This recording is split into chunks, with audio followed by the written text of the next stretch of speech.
হ্যাঁ, হ্যালো বন্ধুরা। আমার দৈনন্দিন রান্নাঘরের অবশ্যই ভিগান আপনাদের 14th সিরিজে সকলকে স্বাগত। আশা করি সবাই ভালো আছেন। আমি এর আগে আলাদা আলাদা করে আমি দুটো রান্না দেখিয়েছি, শুক্তো আর একটা ফুলকপির তরকারি। সেটা অবশ্যই পাতুরি টাইপের করেছিলাম, যাতে অন্যান্য রান্নার সঙ্গে আপনারা একটা কী বলবো, একটা মেনু হিসেবে ধরে নিয়ে একদিনের রান্না তৈরি করতে পারেন। আর প্রতিবারে আমি বলি যে রান্নাগুলো দেখানো হয়ে গেছে বা যেগুলো একেবারেই সহজসাধ্য সেগুলো মুখে বলে দিলেই আপনারা পারবেন, কেননা আপনারাও যথেষ্ট সুগৃহিণী।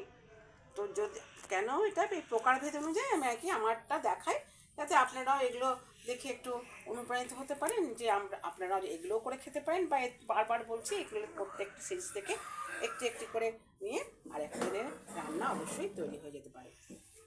তো আজকে বন্ধুরা আমি যেটা করেছি সেটাই আপনাদের দেখাচ্ছি। ওই আগেও আমি করেছিলাম, এই যে একটু কুমড়ো ফুল ছিল, পেয়েছি বলতে কি মানে বাজার থেকেই এনেছিল, তা দিয়ে আমি একটু বড়া আগের দিনে বলে দিয়েছি কী করে করবেন। একটু বেসনের সঙ্গে সুজি বা চালের গুঁড়ো মিশিয়ে আপনার জোয়ান আর তিল দিতে পারেন, অথবা আপনি কালো জিরে দিয়ে এটাকে একটা ব্যাটার তৈরি করে, একটা মোটা করে একটু ব্যাটার তৈরি করে অবশ্যই একটুখানি খাবার সোডা দেবেন, দিয়ে একটু নুন সামান্য একটু চিনি দিলেও দিতে পারেন, নাও দিতে পারেন, কোনো অসুবিধা নেই। আর যদি মনে করেন একটু ঝাল ঝাল খাবো তাহলে একটু ঝাল অ্যাড করতে পারেন। তো আমি করিনি, যেহেতু আমার ঘরে বাচ্চারা খাবেন, তো সেই জন্য করিনি। তা আমি এইভাবে এটা করে একটু বড়া করেছি। আজকে ডালটার আর ব্যবস্থা রাখিনি, এই কারণে সবারই শরীরটা বিশেষ ভালো নয়, ডালটা কেউ খেতে চাইছে না আপাতত, সেই জন্য ডালটার আজকে ব্যবস্থা রাখিনি। তবে একটু মুখরোচক করেছি বলে আজকে আপনাদের এটাও বলছি, যদি যখন মুখটু খারাপ থাকবে তখন কিন্তু আপনারা এইভাবে করেও খেতে পারেন। এটা হচ্ছে প্যানের শিম পাতুরি। এগুলো শিম পাতুরি আমি বা কোনো পাতুরি আমি কিন্তু সমস্ত মশলা মাখিয়ে নিয়ে তবে কড়ায় দিয়ে আপনার সিমে রান্নাগুলো করার চেষ্টা করি। মানে লো সিমে আর কি, লো সিমে আর কি একদম লো ফ্লেম করে, তাতে মানে অনেকক্ষণ সময় হয়তো একটু লাগে, তা লাগুক, কিন্তু জিনিসটা খুব ভালো হয়। যেমন আপনি যা যা দেন তাই দেবেন, লঙ্কা, হলুদ, নুন, মিষ্টি, একটু তেলটা একটু বেশি লাগে দিয়ে, আর লাস্টে ধনে পাতাটা অবশ্যই দেবেন, দিয়ে এটাকে দেখবেন কম আঁচে করবেন, খুব ভালো লাগবে খেতে। বেশ একদম কড়াতে বেশ তেল ছেড়ে এলে তখন শুকনো করে নামিয়ে নেবেন, তারপর ভাতে মেখে খাবেন। গরম ভাতে হলে কিন্তু খুবই ভালো হয়, মুখ একেবারে ছেড়ে যায়। যতই মুখ খারাপ থাকুক, মানে মুখের স্বাদটা আর কি যদি খারাপ থাকে, তাহলে কিন্তু আপনার সেই মুখের মানে স্বাদটা আপনার ফিরে আসবে। ঠিক আছে এইটা। আর আমরা তো সাধারণত আপনার এই সজনে ডাঁটা বেশিরভাগ সময় আলু দিয়ে পোস্ত টোস্ত দিয়ে খেয়ে থাকি। তো একটু এরকম যদি করেন সেটাও কিন্তু খেতে অবশ্যই ভালো লাগবে। কী দিয়েছি বলুন তো? এই যে আপনার সজনে ডাঁটা, আলু তো, আর বড়ি দিয়েছি, বড়িতে ভেজে রেখে দিয়েছি অবশ্যই। কিন্তু ফোড়নে কী দিয়েছি? ফোড়নে আপনার 5 ফোড়ন, একটু হিং, একটা শুকনো লঙ্কা আর একটু নারকেল। হ্যাঁ, একবার সঙ্গে আরেকটা কথা বলে রাখি, আমি কিন্তু এখানে একটু নারকেল বাটা, সর্ষে বাটা, এগুলো কিন্তু দিয়েছি, দিয়ে কিন্তু এটাকে ভালো করে মেখেছি।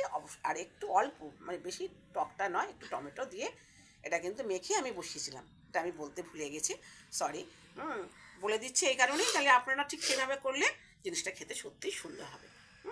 লাস্টে আমি ধনেপাতা দিয়ে নামিয়ে নিয়েছিলাম। তা সেই একটু আমি রেখে দিয়েছিলাম আপনার নারকেল গুঁড়োটা, তো সেটা আপনার এই ফোড়নে দিয়ে, কেমন ওটা দিয়ে ফোড়নে দিয়ে, এবার যখন আপনি একটু আদা জিরে যেমন দেওয়ার দিয়েছি, দিয়ে খুব ভালো করে নেড়ে বেশ ভালো করে কষা হয়ে গেলে সামান্য জল দিয়েছি, একটু বেশ মাখা মাখা হলো, তাহলে কি ভাতটাও একটু মাখা মাখা হলো আর তরকারিটাও খেতে বেশ ভালো হবে, বেশ ভালো হবে।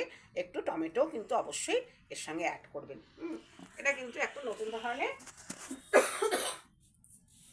সজনাটা আলু বড়ি দিয়ে তরকারি, কেমন? কিন্তু একটু জানেন তো যে যদি নিরামিষ তরকারিতে একটু নারকেল গুঁড়ো ব্যবহার করা যায়, তাহলে কিন্তু সত্যি অন্যরকম খেতে হয়। এবার না থাকলেই কী করবে, না থাকলে এটাতেও কিন্তু খারাপ হয় না, যদি এমনি করে নেন তাতেও খারাপ হয় না। আমি এটা আজকে করেছি বলে আপনাদের বললাম, এটা বলছি এটাই নারকেল ছাড়া করা যায় না এটা না, বা করবো না সেটাও নয়, কিন্তু খেতে খুবই ভালো লাগে। একটু মানে ফোড়নে কিন্তু অবশ্যই হিং দেবেন। তাহলে এটা হয়ে গেল। আর এবার হচ্ছে কি আপনার একটু সোয়াবিন, সোয়াবিনটা আপনার ওই আমি একটু বেশি এরকমভাবেই করি রান্নাগুলো, বেশি মানে অনেকক্ষণ ধরে মেখে একটু ম্যারিনেট করে রাখি, আর তারপর যে কড়াই দিলে যে তেলটা ছাড়ে সেটা কিন্তু অপূর্ব হয়। তো সেই জন্য এগুলো সব যেমন উপকরণ যা যা দেবার, যা প্রত্যেক বাড়ি তো একই ব্যাপার থাকেই, তো একটু সামান্য শুধু টক দই অ্যাড করা হয়েছে। টক দই দিয়ে এবার আদা, জিরে, লঙ্কা, হলুদ, নুন, চিনি যা যা দেবার একসঙ্গে মেখে একটু বেশিক্ষণ সময় দেয়, একটু আধ ঘন্টার ওপর হলে ভালোই হয়, একটু বেশি হলে ভালোই হয়। এবার একান্ত যদি আপনার সময় কম থাকে তাহলে কম করতেই পারেন। এবার দিয়ে ভালো করে মেখে নিয়ে এবার আপনার আমি একটু কালো জিরে ফোড়নটা দিতে ভালোবাসি, কালো জিরে ফোড়নটা দিয়ে একটু সামান্য তাতেও একটুখানি সামান্য হিং দিয়ে দিয়েছিলাম, দিয়ে এবার এই যে মাখা সোয়াবিনটাকে দিয়ে ভালো করে কষে, খুব ভালো করে কষে, হ্যাঁ, শেষকালে কিন্তু আমি একটু টমেটো সস দিয়েছি। দিয়ে আবারও মানে ভালো করে নেড়ে নিয়ে সামান্য একটু গায়ে মাখা হবে, তো সামান্য একটু জল দিয়ে, এটা কিন্তু আমার এরকম যে রান্না, এটা ঠিক পাতুরিয়ে বলবো না, অথচ কিন্তু খেতে খুবই আপনার সুন্দর হবে। হ্যাঁ, দিয়ে এবার লাস্টে একটুখানি আপনার ধনে পাতা দিয়ে নামিয়ে নেবেন, কেমন? তাহলে মোটামুটি তরকারিগুলো আজকে হয়েছে। আর তো আপনাদের প্রতি যেহেতু আমি বলি যে আমি খাবার একটা কী বলবো, যে অঙ্গাঅঙ্গি সম্পর্ক যেন মনে হয় আমার, তাই জন্যই আমি একটু তিল বাটা আর দই রাখি। আর ফলটাও অপশনাল, এখন খেতে পারেন বা তার আগেও খেতে পারেন। যেদিনকে হয়তো দই খেলাম না, টক জাতীয় কোনো জিনিস ছিল, আমরা টক করি আগেও সিঁড়ি দেখে টক, তখন কিন্তু আর ফলটা রাখি না, এই কারণে অ্যাসিড হয়ে যেতে পারে। আর টক দইটা সবসময় উপকারী, সমস্ত খাবারকে হজম করতে সাহায্য করে, সহজপাচ্য, তো সমস্ত খাবারই আমাদের সহজপাচ্য, তবুও টক দইটা থাকলে সব ক্যালসিয়ামের ঘাটতিও তো প্রচণ্ড মানে পূরণ করে। হ্যাঁ, এবার যারা শুধু টক না খেতে পারবেন তারা ঠাকুরের নির্দেশ অনুযায়ী আপনি একটু আখের গুড় দিয়ে কিন্তু খেতে পারেন। ঠিক আছে বন্ধুরা, আমার একটু ঠান্ডা লেগে গেছে, তাই একটু কাশি হচ্ছে, কিন্তু ওই জন্য বলেছিলাম আগে আপনার সিরিজে বলেছিলাম এই যে সময় পাল্টাচ্ছে না, হ্যাঁ, এই গরম আর ঠান্ডা চলে যাবার এই সন্ধিক্ষণটা খুবই খারাপ। সেটা খুবই সবারই শরীরের ওপর প্রভাব বিস্তার করে। তো একটু বেশি হয়েছিল, আজকে একটু কমই আছে, তবুও এখনও ঠিকমতো সারেনি। যাই হোক, তো আপনারা আশা করি ভালো থাকবেন। হ্যাঁ, পরমপিতার কাছে আপনাদের সর্বাঙ্গীন মঙ্গল কামনা করি। এবার আপনারা নিজেরাও করে দেখুন, অন্যকেও করার সুযোগ করে দিন। যদি কিছু বুঝতে অসুবিধা হয় অবশ্যই কিন্তু আমাকে কমেন্ট করে জানাবেন। ঠিক আছে, জয়গুরু বন্ধুরা, আজকের মতো আবার অন্য